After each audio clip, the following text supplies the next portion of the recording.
everybody. And now we're live. It's live now. Yes, this is the wonders of live broadcasting. Welcome, everybody. It is the inaugural episode of Women Talk Film. I am Sophie. This is Mel. I'm Emma. And we are your three people today who are going to chat to you and to each other about a film because we just have a lot in our brains and we just want to talk about film because it's our passions. So, so what we have decided to talk about today for our inaugural episode, welcome to all, is Fun Mum Dinner, which is a movie you can find on Netflix. And you can find it on Netflix, yes. So, gals, let's get into it. First impressions. Oh shit, shall we actually say what the film is about first? Let me look up at IMDb. I mean, you can, but it's all right. I mean, I can remember what the film is about. So basically, it's about four mums in a sort of general suburban American area who all have something wrong in their lives. One's a divorcee single mum who wants to, be on social media all the time. There is Molly Shannon, Toni Collette, who cannot seem to get her 1 minute in the bathtub with her joint, which is great. Which is hilarious. And then kids. that's all it is. And I actually can't remember the names of the actors who play the other two, but you also have Melanie, who is the super involved fun mum. And then I remember, is it Emily? Is the last one? Yeah, whose marriage is having fun at the moment. She's the hot one. It's like, ooh, who's she? Yeah, exactly. Yeah, but we definitely clocked that, didn't we? They're all hot in their own regards, but it was definitely Emily who also sort of has like a bit of a love story thing going on. Yes, absolutely. Anyway, so those these four women get together for a bit of an awkward dinner because they don't all particularly know each other very well.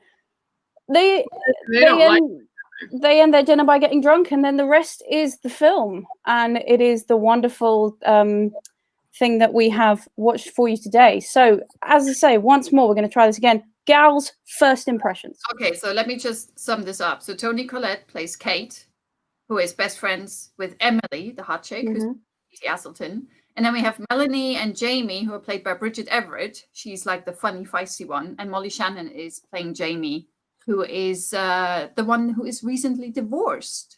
The only divorced one. And has a slight obsession with social media. Just a tiny slight obsession that one might consider unhealthy. We all have our allegiance to the gram, it's just it's all about just what extent. Yeah, see, Emma has no extent to the gram. I have met, and there are people who are obsessed with it. People's lives are their lives. But anyway, yes, shall we dive into this? I want to hear what our first impressions are of this movie. Emma, you've hardly been speaking. What's your no, absolutely, Emma, start. This one was a tough one for me. It was like some scenes I was like, oh, this is really boring, and like it's just another film about four women, for whatever. But then other scenes Emma is an editor and filmmaker, so she's going to look at this with a fine tooth comb. Yes. She's our little technical. Other scenes I was like, oh, this is so funny, like friendship, it's great. I mean, I think it definitely has its audience. Well, that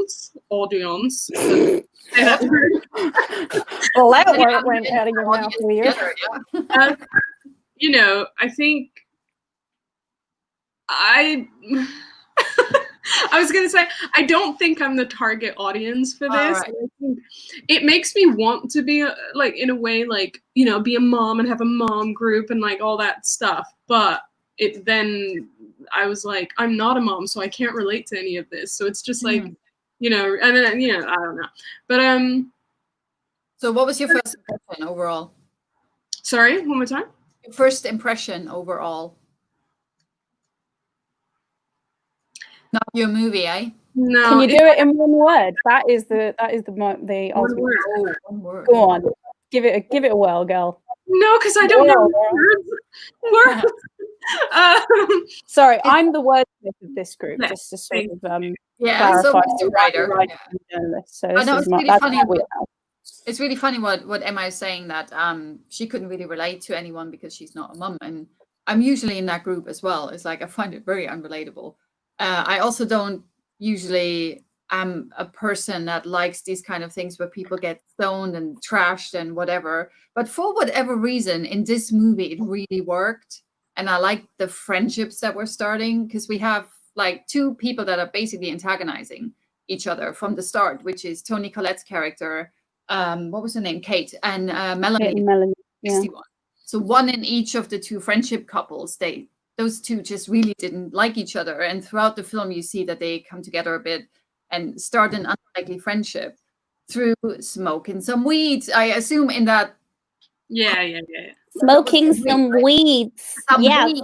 They were smoking some weeds. And so they bond over that, and a lot of other shenanigans to get up to, which we're going to talk about later. I'm not sure if we're going to make a difference between spoiler and non-spoiler, but there's some really funny shit happening there. And about halfway through the film, I was like, I actually can not identify with every single one of them, but I would love a group, like a friendship group of that. I have kids a lot. It's like, maybe I should get out with people and just get on a crazy adventure. And I mean, I'm a crazy person like that. I don't drink, I don't smoke, I just don't do anything. But yeah, I'll tell you what this film reminds me of. It reminds me of when I was literally my freshers week at uni. I decided to do Sober October because I thought that was a good idea. I thought, I'm doing something good for charity. Literally, the first night that I went out, we went to a foam party. And of course, I was really regretting my decision to be sober for that night. But it turns out some of the photos from that evening show me looking absolutely more nuts than most of my friends who are trashed. Like literally, there is one of me at the front gate of the camera, just literally going, you know, and you're just thinking you can always have fun without alcohol. That's not in my experience. The Red Bull will do the same thing. The most sober person is usually the ones that you have the weirdest photos of. Mm-hmm. No, that's true. Because that's just who they are. That's just it. Exactly. Yeah. So I found it very surprising that I could actually relate as much as I could. I mean, the film starts out with something where I was just eating dinner, and I shit you not, there was literally poop flying in people. There was feces in people's faces, and I was like, yeah, even that first 5 minutes ain't for the faint of heart. Of course. Yeah. No. Karen was like, yeah. I was like, I'm trying to eat my dinner here. So yeah, from then it actually went upwards and not downwards, which was quite. I don't know. No, for me, it started low, then it went up, then it went back down again. Then it went, like, I'm sorry, but I feel like that film could have been like half an hour long. Like they spent way too much time in the bar. They spent way too much time getting high or whatever. Like scenes were dragged so long. That's very true. I don't. Please hurry up. And I didn't like how they were cutting back and forth to like the quietness at home and then back to the party. Like it wasn't. Yeah. So what happens is like the women go out on a night out, and the husbands have to take care of the kids, even though you actually only see two of the husbands. Yeah, exactly. For me, that whole juxtaposition just felt like it was forced, because normally these movies are like the guys go out and they go nuts, and the women stay home and take. It felt like they were just trying to swap it out. They weren't really making any more contingency plan for it. It was literally just, we're just going to swap these two, and it's going to be great because then, you know, feminism. But actually, you need a little bit more than that for it to work properly. Yeah. And that bit didn't work for me. For me, I think if we had just said, okay, the husbands take care of the kids and the moms go out, and we would have just stayed with the moms, a thought didn't occur to me while I was watching the film. But actually now afterwards, I'm like, I don't think I would have even needed anything to do with the dads. Yeah, nothing happened. Yeah, nothing really. I learned a few things about taking care of his wife, and that was it. Like, it was like what? It was that usual thing where you see the feminist movies, where it's like, oh, we're showing men being inept at what they're doing. And thank God they didn't really subscribe to that, because one of the dads, he took that crying toddler and put him in the swing, and he was like, just wait for it. And he fell asleep in the swing. Yeah. So they weren't totally inept, which was great. But on the other hand, they didn't really add anything to it. So it's better to just see Night Out, I think, which is the main focus of the film. So it felt like it detracted a bit, just going back to the dads. It didn't really add anything to it. Yeah, I gotta say, it's the only movie I've ever seen where I did not enjoy Adam Scott as a person, because he is one of my favorite comedic actors. I love him in Parks and Recreation, but he just was. He was married to the hot chick. Boring, you know. It was boring. That whole sub-scene type thing. You guys were talking at the same time there. I have no clue who said what. As long as you heard everything. Okay. So he was Tom. He was married to the hot chick. Yeah. Yeah. Yeah, so that's the shorter guy. So not I think his name is Rob Hoyball, who's the taller guy. And he's been in quite a lot of stuff. Sort of this sort of area of comedy that they have, you know, Bridesmaids, Bad Moms, like Wine Country, all this sort of thing. These are these types of movies. But I think, you know, if we're coupling them into this sort of specific group, it was definitely quite low down on the scale. But having said that, my own first impression is that I did quite enjoy it. I found it to be, you know, I know you say it could be half an hour long, Emma, but the point is I could leave it on. And okay, if I missed a little bit, it wouldn't be a bad thing. So it's a nice movie to sort of put on maybe during dinner or something. And you can just watch, and it's an easy watch. Yeah, that's actually how I watched it. So yeah, that's great. I was cooking dinner and yeah. But I don't know. I see all. You what? I see all. She does, actually. She does. What does that mean, you see all? I literally saw you in my head, making dinner while you were watching this movie. Oh, I see. Okay. I was like, what? I'm a psychic, ladies and gents and others. And everybody. I was going to say about the film, ladies, gents, and DNs. I was going to say about the film, though, there were also a lot of scenes that just were not necessary. Like, I feel like the scene at the end with the kids, with the party, and like the kid having the phone and then forcing them to dance together and have an hour without the phones and stuff. I was like, that's not necessary at all. Like, you could have back up, gone back to the pub, done your like never have I ever thing. Like, yeah, but then you would have had a plot hole because you needed to explain what happened to the lady's phone. Very true, but you could have been more creative with it. I found been more creative with it. I found with that it was just a bit like, let's have, we're going to get all the Gen X people to sort of pile in on the idea that Gen Zers are really, annoying and they always on their phones. And it's like, you think Gen Zers are always on their phones? You should see my mother. Because I tell you what, it is literally like those memes. She always be on their phone. It's literally like that. So, that's one scene that I found a bit grating as well. I do agree with that. Well, it's like Molly Shannon, who's like getting on Instagram because one of the dads follows one of the cooler moms on Instagram or something like that. I can't actually remember what it was. Yeah. But overall, I was wondering what Sophie was thinking of the how should we say, the swearage in the movie. The swearage. Yeah, that was good. I mean, there was a whole. My favorite word was "other" there, and I was like, "Oh, Sophie's not gonna like that." But swearage is, you mean cursing, swearing, right? Cursing, yeah. Ladies, gents, and others, I do swear. I'm not. I mean, not as much as these two, because these two have foul mouths beyond belief. Don't make that face, Miss Emma. I only ever use the word "fuck." I don't use words. I like word, and I say shit a lot, but I like the word a lot. What? That's the one I'm talking about because it was uttered several times throughout the film. Dinner scene, which I thought was hilarious. Yeah. I immediately thought of Sophie. I was like, I wonder if she likes that or not. Me too. Yeah, I mean, it's not my favorite swear word. I like a good old. I'm like Emma. My favorite. I like. I shouldn't say this on camera because I like a good old fuck. It's what you. Okay, well, I was going to say old-fashioned, but whatever. But yeah. I mean, going back to anyway, that was fine. The swearage didn't bother me at all. It was hilarious. But yeah, I mean, excessive use of the C word, but that's just my opinion. I'm not a huge fan of that word. I loved it. One of my highlights. And that is the beauty of difference of opinion, friends, that we ran to there. Okay, so what do we think? Like, first of all, I love that obviously they went to the dinner. It's called Fun Mom Dinner, right? Toni Collette's want to go. She gets tricked because she doesn't like Melanie. And then they just square off it, which I thought is where it started to really get going, and I liked it. And you can just tell it's like either they're gonna stay nemesis.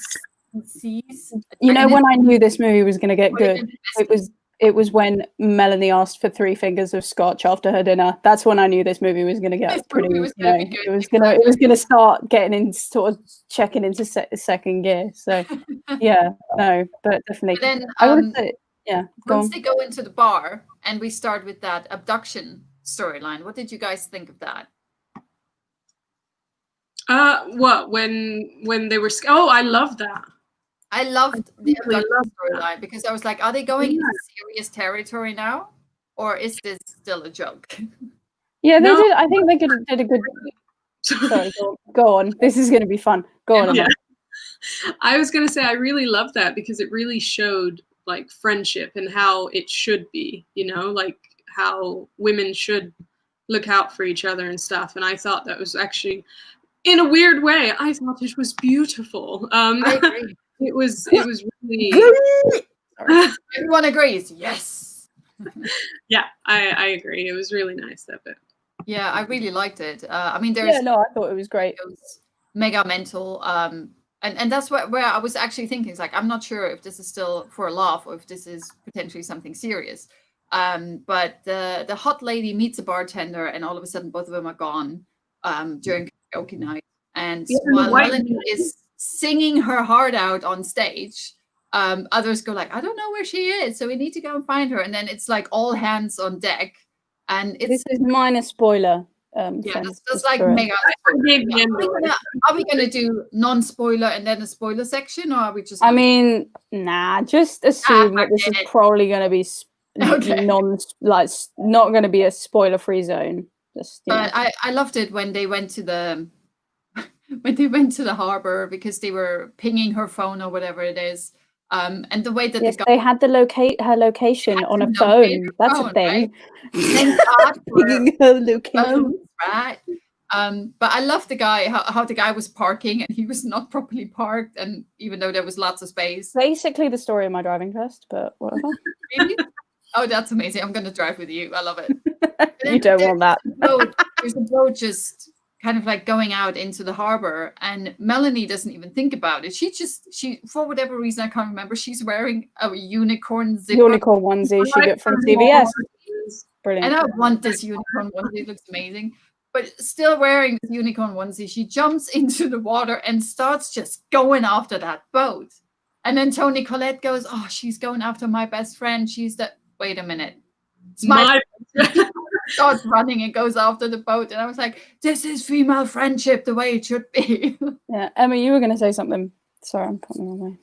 I was? Did you? Well, just before Melanie was, but don't worry about it. But yeah, no, I loved Melanie was definitely by far my favorite character in that movie. Yeah, I've seen her in a few other projects. Yeah. She's just so. I don't know what the word to describe it is. She's steadfast in her friendship, but also just like mad as a human, and that is just my kind of person I want as my best friend. Like I would want nothing like that as my best friend, and I do have enough like that as my best friend. But beside the point. She always plays characters like that. Like, can we tangent and talk about the fact that they had to hire Adam Levine as an actor? I don't understand this. I hate that. I said that to Karen. I was like, he is not an actor. Why is he in this? He is awful. Actually, as an actor, Mel, what did you think of that? He did all right. I have no complaints. Okay. No. We differ.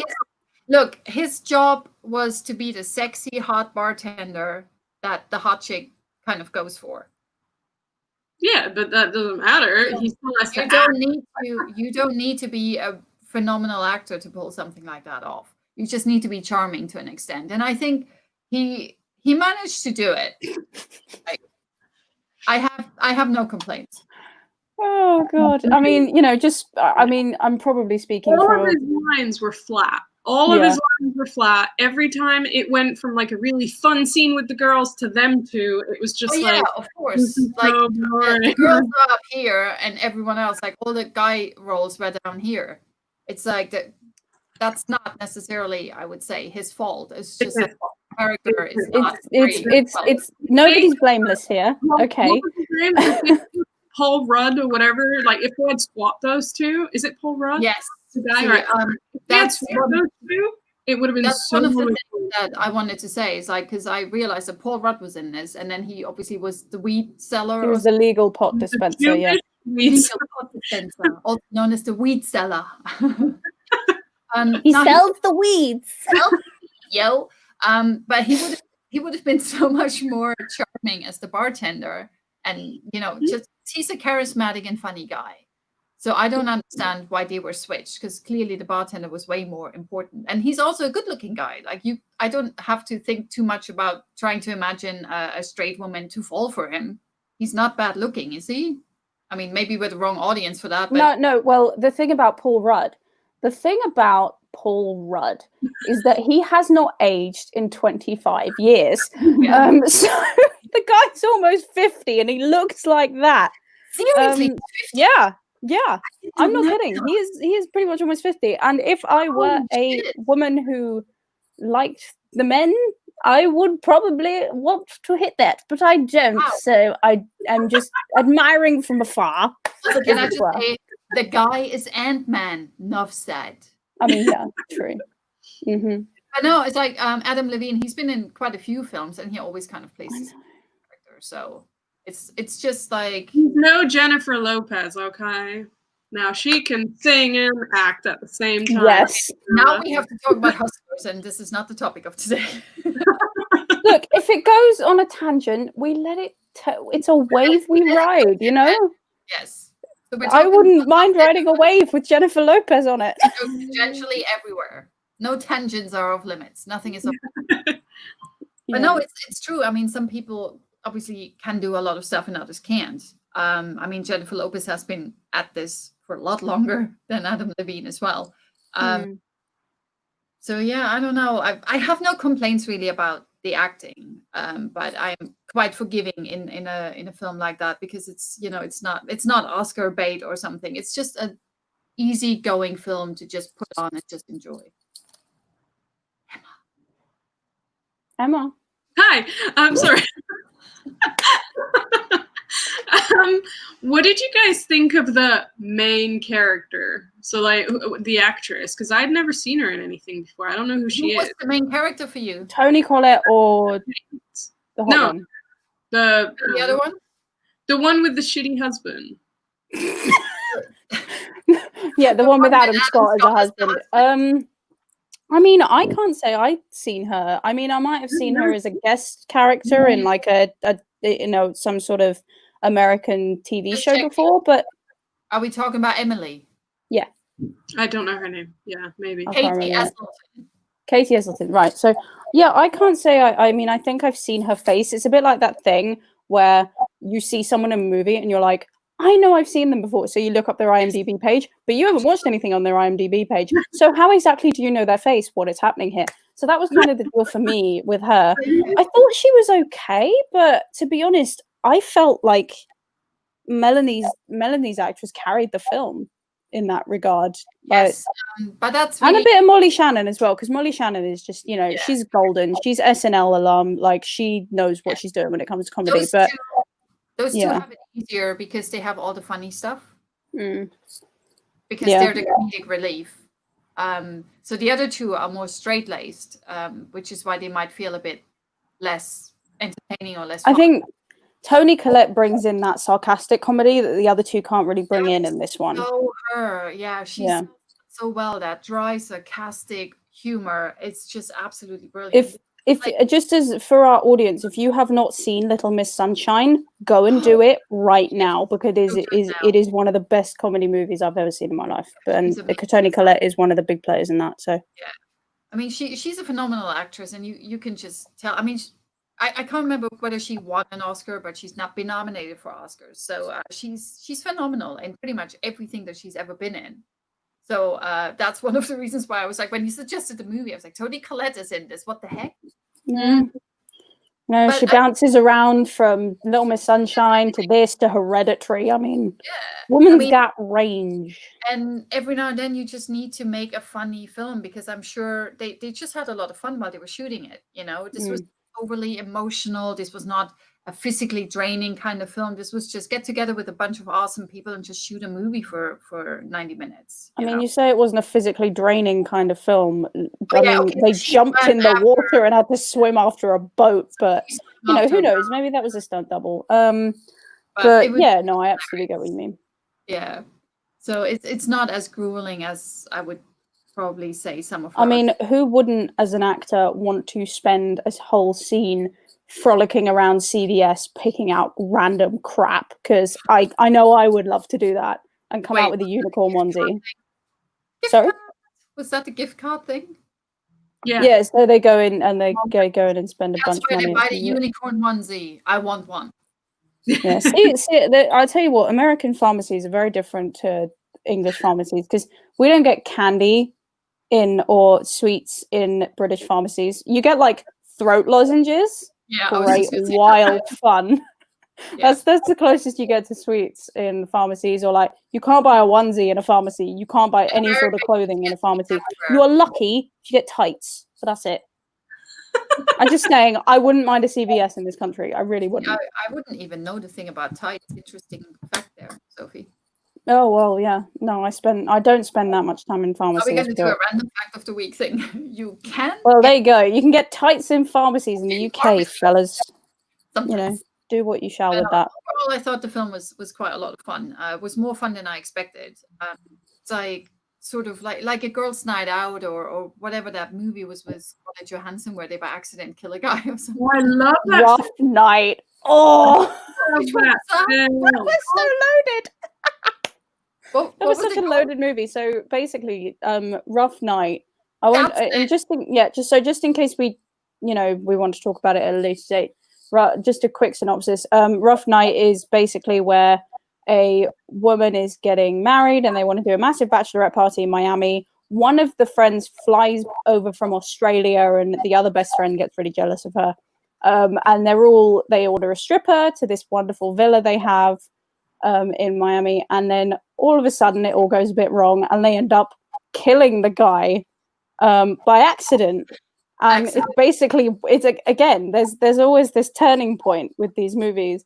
The one in Fun Mum Dinner is when they decide to go to a CVS. In this movie, they literally kill a man. So make of that what you will. But yeah. That's when Kate McKinnon was in this, right? Yes, as the Australian with that accent. Yes, that was something else. That was Rough Night, and then it was Girls' Night Out with Jada Pinkett. No, that was Girls Trip, and I thought that was phenomenal comedy. That was amazing. But all these films are kind of like in the same vein. It's well, this is what I was saying. Coming together and just having like a night out, and usually some shit happens. And it's that specific area of comedy, isn't it? Yeah, and it's pretty much a bit of a guilty pleasure, I think, because none of them are like, oh my god, I don't know what's going on, I can't follow this movie. They're all easy watching, right? But they're usually a lot of fun, and you don't usually get a lot of female ensemble films. Most kind of fall into this category. So I actually had a lot of fun with Fun Mum Dinner. Yeah. I don't tell any of my friends you need to go and see this. Stumble across it on Netflix. Yeah, you can pop that on with a bunch of friends and have a good time.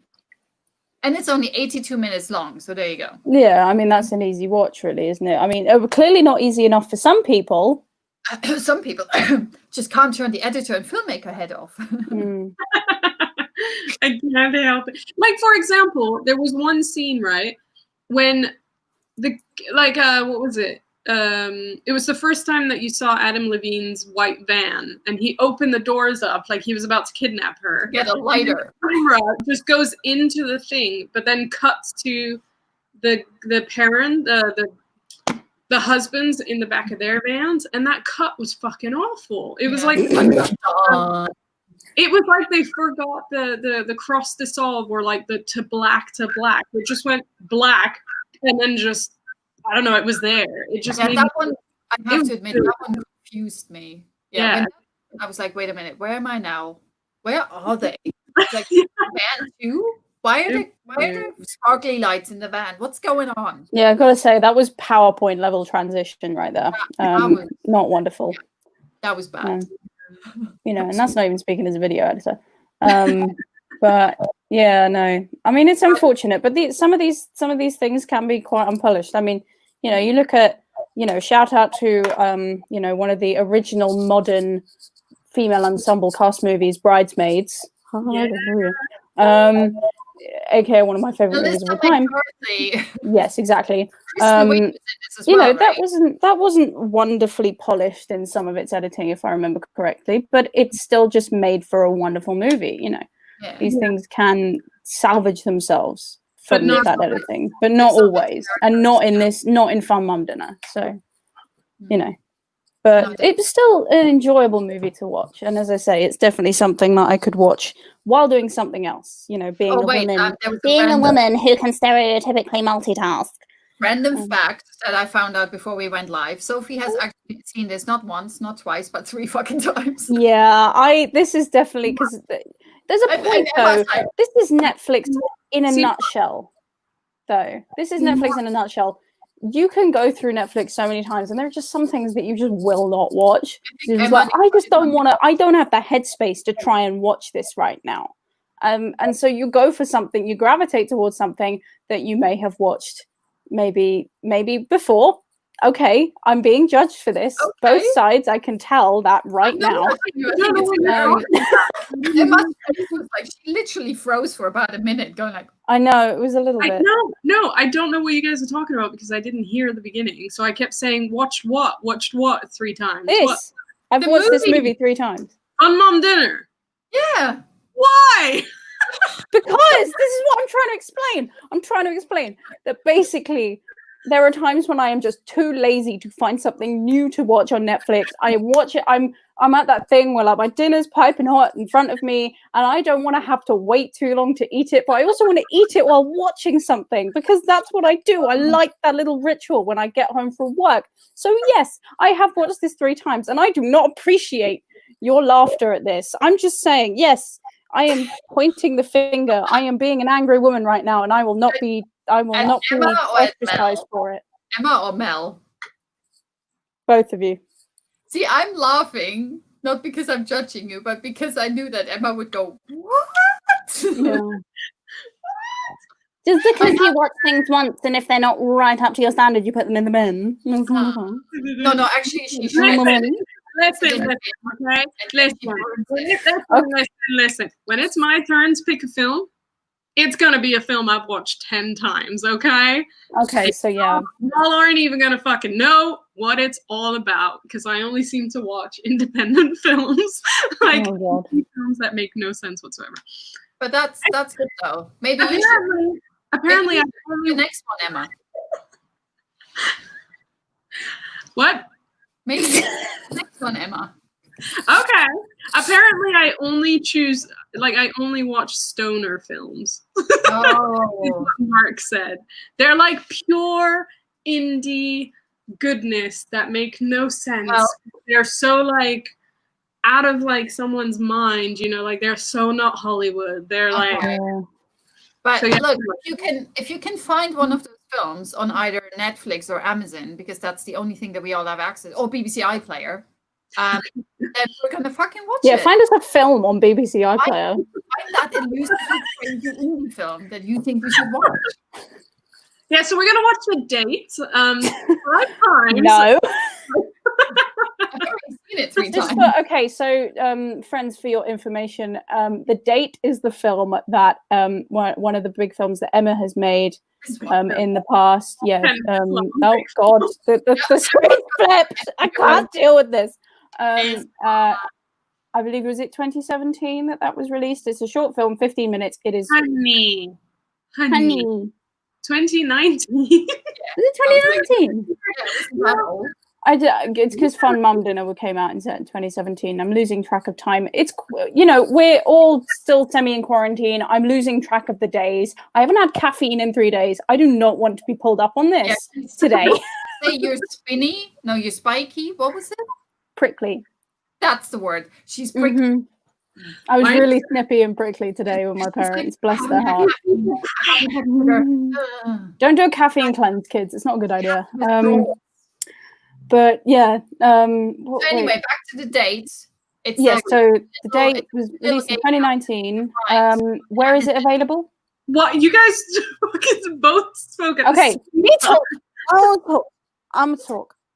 So yeah, so actually tell us where the date is available, Emma. It's available on Amazon Prime for the UK and the US, and then it's available on Netflix for all over the world, and then it's available on Tello for the US and Canada. And then it's available on Real Women's Network, but I think that's US only. All right. Either way, find somewhere to watch it and watch it. It's a lovely little snippet of film, kids. Tweet out a bunch of links for your film from our Twitter account. What's That's up, Sophie? Sorry?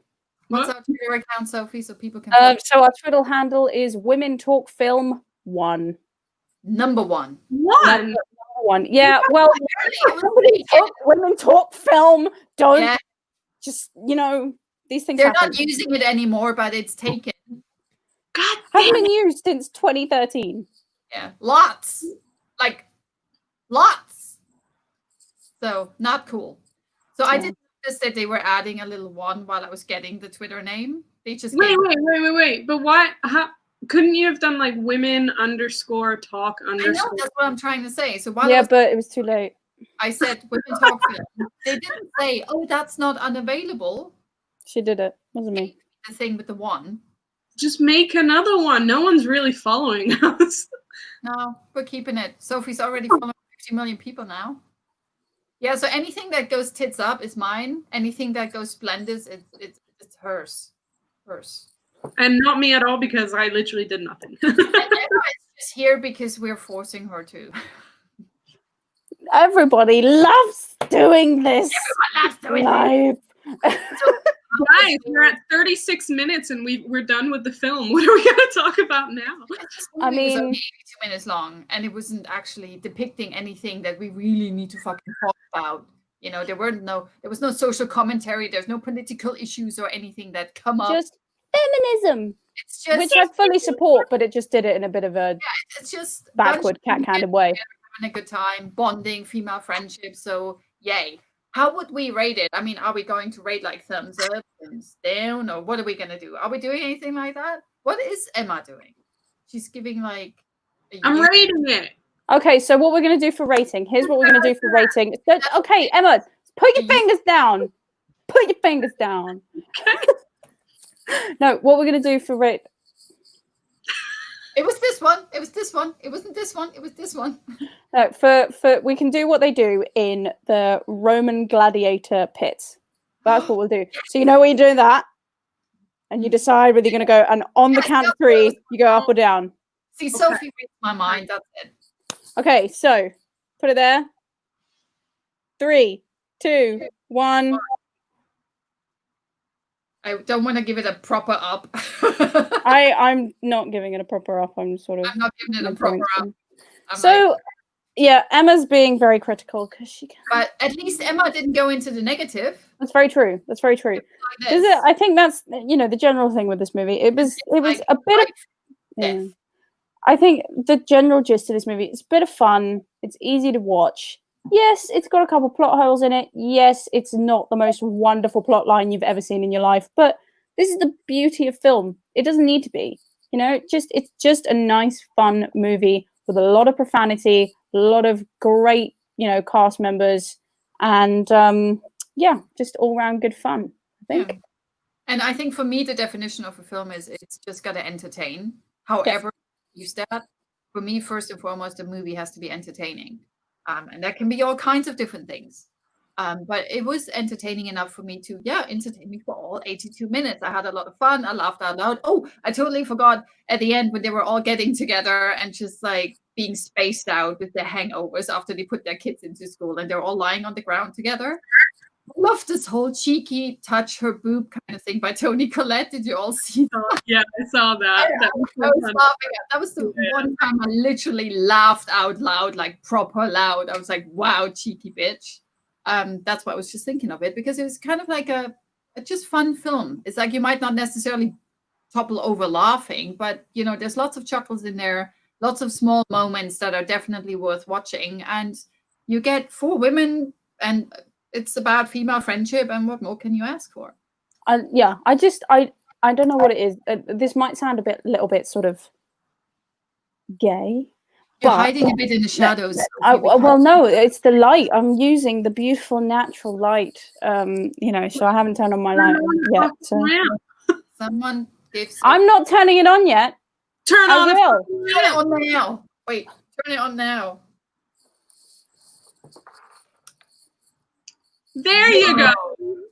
I can't see your face. Okay, this is a little bit.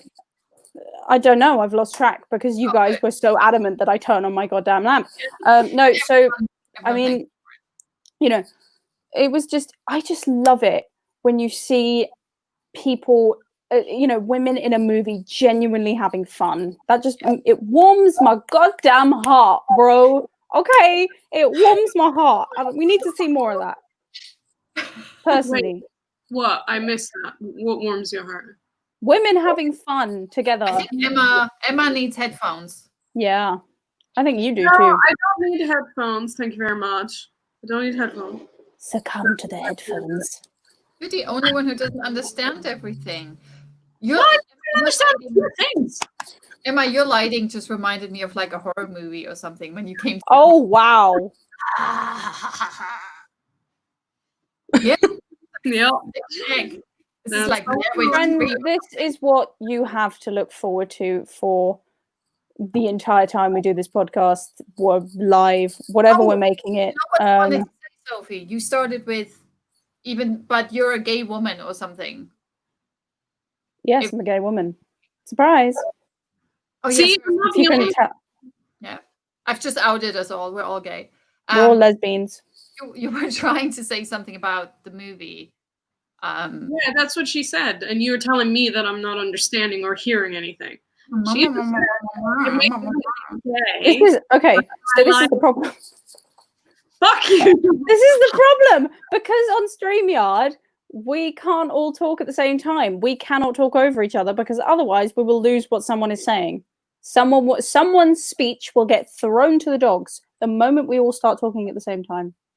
It'll be interesting to see the recording. No. I'm Too late. a child. Anyway, what are we going to watch next week? We haven't really thought about this, right? We haven't, have we? I mean, I know we have like 0 followers right now, but I think the beauty of it is that, you know, if you are watching, if you're one of our friends, if you're one of our associates, and there is something that you would like us to watch and, you know, terribly analyze with our candid chats, then just message us on Twitter. Or message one of us individually. We'll all put our Twitter accounts on our feed as well, so you can follow us and see what we're up to. If you want, we've got wild lives in lockdown right now. But yeah, so basically, what we'll do is we want to take suggestions from you guys if we do get any. For now, I think we should tangent to a completely different genre. We've started off with comedy. Let's dive into something heavy. Let's do it. Horror. No. That's all a lie. Nope. Okay, so this is, just a bit. I'm really bad with horror movies. So wait. Now this is the most important question ever. Have you seen A Quiet Place? No. Because I don't want to. You need to see this though. No, because I hate jump scares. They're the worst. I don't like horror movies either, but I went to see it in the cinema and I did not regret it. It was fucking brilliant. It's really, really good. This is one of the films you just have. Emily Blunt is one of my girl crushes. And also Emily Blunt's in it. And we love... And John Krakowski, or whatever his name is. I think that's his name. Krasinski. John Krasinski. As in from The Office, Jim from The Office. Yeah, which I've never seen, but I know who John Krasinski is. It's brilliant. Because he's married to Emily Blunt. who's Oh no, that's not The Office. Okay, I'm done.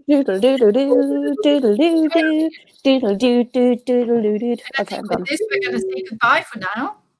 Yeah, I think we can leave it there. Friends, it's been wonderful chatting with you both. I think we can say that this first episode has been a semi-success, I would say. It's This not is a when we watch it back and we can't hear anything that anyone's saying. That would be amazing. Everyone's like, they're really hilarious. I don't know what they're talking about. Hey, Emily. This is Emily. I'm going to call you Emily now. Shut up. Okay, Wow, right. We're going to leave it there, friends. But thank you so much. For, if you tuned in, thank you. We're going to be back every Monday. Yeah, every Monday at 8:30, we are streaming live on StreamYard. And then also we will be putting these on YouTube. So do check them out if you're not live and not available at that time. But we love you. Thank you very much for watching and good night. Sophie, it's not live on StreamYard. We're only live on YouTube. Just we're live on YouTube? I don't know about technology. We're on YouTube. Sorry, I'm live on YouTube. Oh, shall I end this now? I think I'm going to press the button now. We're going to press the button. Thank you very much for watching and good night, guys. Bye. Bye. That happened.